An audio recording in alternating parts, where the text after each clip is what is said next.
تم آئے تو جہاں بھر میں سویرا کر دیا تو نے، میرے آقا اندھیرے میں اجالا کر دیا تم نے۔ نبی کریم صلی اللہ علیہ وسلم پر جو وحی آتی تھی وہ کئی شکلوں میں آتی تھی۔ حافظ ابن قیم رحمۃ اللہ علیہ کہتے ہیں کہ اللہ تعالیٰ نے محمد صلی اللہ علیہ وسلم پر مختلف طریقوں سے وحی نازل فرمائی۔ نمبر 1، سچے خواب۔ انبیاء علیہ السلام کے خواب وحی ہوتے ہیں۔ نبی کریم صلی اللہ علیہ وسلم پر وحی کی ابتدا اسی طریقے سے ہوئی جیسا کہ ام المؤمنین سیدہ عائشہ رضی اللہ عنہا کی روایت میں ہے۔ نمبر 2، کبھی جبریل علیہ السلام ظاہر ہوئے بغیر ہی رسول اللہ صلی اللہ علیہ وسلم کے دل میں کوئی بات ڈال دیتے۔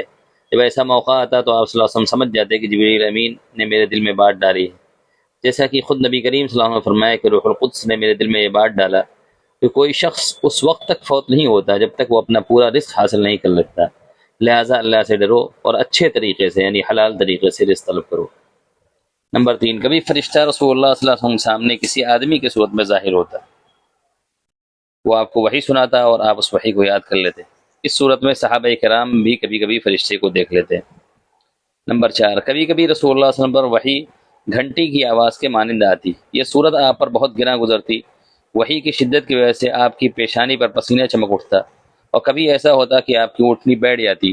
وحی کی شدت کو سیدنا زید بن ثابت رضی اللہ عنہ نے اس طرح بیان کیا، وہ فرماتے ہیں کہ ایک مرتبہ رسول اللہ صلی اللہ علیہ وسلم نے مجھے یہ آیت املا کروائی، لا يستوي القاعدون من المؤمنین غیر اولی الضرر والمجاہدون فی سبیل اللہ۔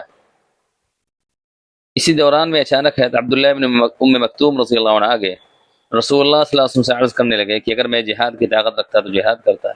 عین اسی وقت اللہ تعالیٰ نے یہ وحی نازل فرمائی۔ اس وقت رسول اللہ صلی اللہ علیہ وسلم کی مبارک ٹانگ میری ران پر تھی۔ اس حالت میں مجھ پر اتنا زبردست بوجھ پڑا کہ مجھے اپنی ران کے ٹوٹ جانے کا خوف پیدا ہو گیا۔ 5ویں شکل، کبھی کبھی رسول اللہ صلی اللہ علیہ وسلم جبریل امین کو ان کی اصل شکل میں دیکھتے اور وہ آپ پر اللہ کے حکم کے مطابق وحی کرتے، جیسا کہ سورہ نجم میں اس کی وضاحت موجود ہے۔ کبھی اللہ تعالیٰ نبی کریم صلی اللہ علیہ وسلم سے براہ راست ہم کلام ہوتے، جیسے حضرت موسیٰ علیہ السلام سے اللہ نے بات کی تھی، اور یہ فضیلت آپ علیہ السلام کو معراج کی رات حاصل ہوئی۔ الغرض، توحید و رسالت کے بعد سب سے پہلے جس چیز کی آپ کو تعلیم دی گئی وہ وضو اور نماز تھی۔ اول جبریل امین نے زمین پر اپنی ایڑی سے ایک ٹھوکر ماری جس سے پانی کا ایک چشمہ جاری ہو گیا۔ جبریل امین نے اس سے وضو کیا اور آپ دیکھتے رہے، اس کے بعد آپ نے بھی اسی طرح وضو کیا۔ پھر جبریل امین نے 2 رکعت نماز پڑھائی، آپ نے اقتدا کی اور وضو اور نماز سے فارغ ہو کر گھر تشریف لائے۔ حضرت اسامہ بن زید اپنے والد زید بن حارثہ رضی اللہ عنہ سے روایت کرتے ہیں کہ رسول اللہ صلی اللہ علیہ وسلم نے ارشاد فرمایا کہ ابتداء بعثت اور نزول وحی کے وقت جبریل امین میرے پاس آئے اور وضو اور نماز کی مجھ کو تعلیم دی۔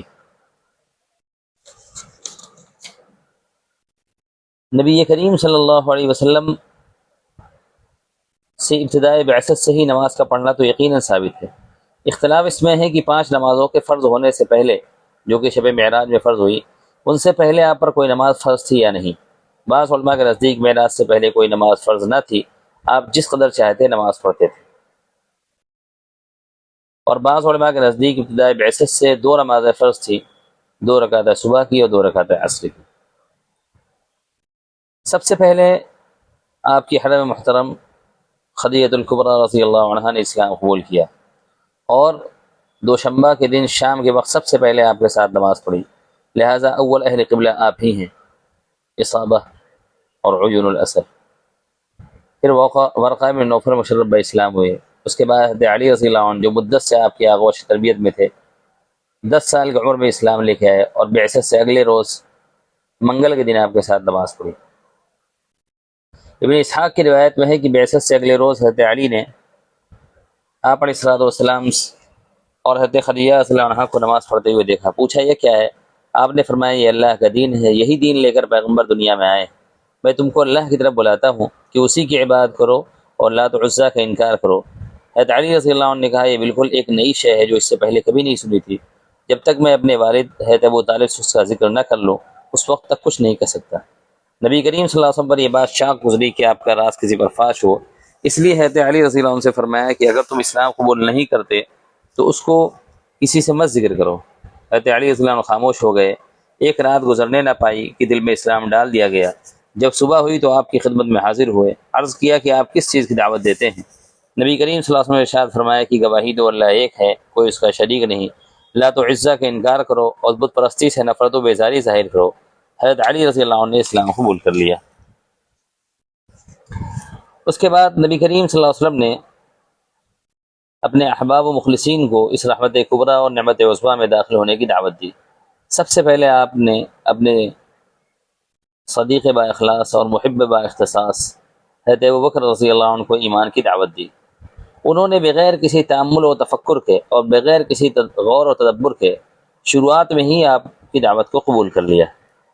چنانچہ ایک حدیث میں ہے کہ نبی کریم صلی اللہ علیہ وسلم نے فرمایا کہ میں نے جس کسی پر بھی اسلام پیش کیا وہ اسلام سے کچھ نہ کچھ ضرور جھجکا، مگر ابوبکر رضی اللہ عنہ کی انہوں نے اسلام قبول کرنے میں ذرہ برابر توقف نہیں کیا۔ اسی لیے امام اعظم رحمۃ اللہ علیہ سے جب پوچھا گیا کہ سب سے پہلے کون مسلمان ہوا، فرمایا کہ رجال احرار یعنی آزاد مردوں میں سب سے پہلے ابوبکر رضی اللہ عنہ، عورتوں میں حضرت خدیجہ رضی اللہ عنہ، غلاموں میں حضرت زید بن حارثہ رضی اللہ عنہ، اور لڑکوں میں سے حضرت علی رضی اللہ عنہ۔ یہ ترتیب تھی شروعات میں اسلام لانے والوں کی، اور شروعات میں 3 سال تک نبی کریم صلی اللہ علیہ وسلم خفیہ اور پوشیدہ طور سے لوگوں کو اسلام کی طرف بلاتے رہے، اور دھیرے دھیرے کر کے لوگ اسلام کے دامن میں آتے رہے۔ حضرت ابوبکر رضی اللہ عنہ نے اسلام قبول کرنے کے بعد اسلام کے پیغام کو لوگوں کے تک پہنچانے کے لیے انتھک اور جو ممکن ہو سکتا تھا کوششیں شروع کر دی۔ چنانچہ ان کی کوشش سے کئی لوگوں نے اسلام قبول کیا، جن میں سے حضرت عثمان بن عفان رضی اللہ عنہ، زبیر بن العوام رضی اللہ عنہ، عبد الرحمن بن عوف رضی اللہ عنہ، طلحہ بن عبید اللہ رضی اللہ عنہ اور سعد بن ابی وقاص رضی اللہ عنہ، یہ نام سر فہرست ہیں۔ حضرت ابوبکر رضی اللہ عنہ ان سب کو لے کر نبی کریم صلی اللہ علیہ وسلم کی خدمت میں حاضر ہوئے، سب نے اسلام قبول کیا اور آپ کے ساتھ نماز پڑھی۔ اس کے بعد یہ حضرات مشرف اسلام ہوئے، جن میں سے حضرت ابو عبیدہ عامر بن جراح رضی اللہ عنہ، ارقم بن ارقم رضی اللہ عنہ، مظعون بن حبیب کے تینوں بیٹے عثمان بن مظعون، قدامہ بن مظعون اور عبداللہ بن مظعون رضی اللہ عنہ، اور عبیدہ بن الحارث رضی اللہ عنہ، سعید بن زید بن عمرو بن نفیل رضی اللہ عنہ، اور ان کی بیوی فاطمہ بنت خطاب رضی اللہ عنہ یعنی حضرت عمر رضی اللہ عنہ کی بہن، اور حضرت اسماء بنت ابی بکر، خباب بن الارت، عبید بن ابی وقاص یعنی حضرت سعد بن وقاص رضی اللہ عنہ کے بھائی، عبداللہ بن مسعود رضی اللہ عنہ، مسعود بن القاری، اور اسی طرح حضرت جعفر بن ابی طالب رضی اللہ عنہ اور ان کی بیوی اسماء بنت عمیس رضی اللہ عنہ، اور بھی کئی سارے لوگوں نے اسلام قبول کیا۔ جب نماز کا وقت ہوتا تو آپ کسی گھاٹی یا درہ میں جا کر پوشیدہ نماز پڑھتے۔ ایک مرتبہ کا واقعہ ہے کہ آپ اور حضرت علی کہیں نماز پڑھ رہے تھے کہ اچانک حضرت ابو طالب اس طرف نکل آئے۔ حضرت علی رضی اللہ عنہ نے اس وقت تک اپنے اسلام کو اپنے ماں باپ اور چچا اور دیگر رشتہ داروں پر ظاہر نہیں ہونے دیا تھا۔ حضرت ابو طالب نے حضور سے پوچھا کہ بھتیجے یہ کیا دین ہے، یہ کیسی عبادت ہے؟ آپ نے فرمایا چچا یہی دین ہے اللہ کا اور اس کے تمام فرشتوں کا اور پیغمبروں کا، اور خاص کر ہمارے جد امجد ابراہیم علیہ السلام کا۔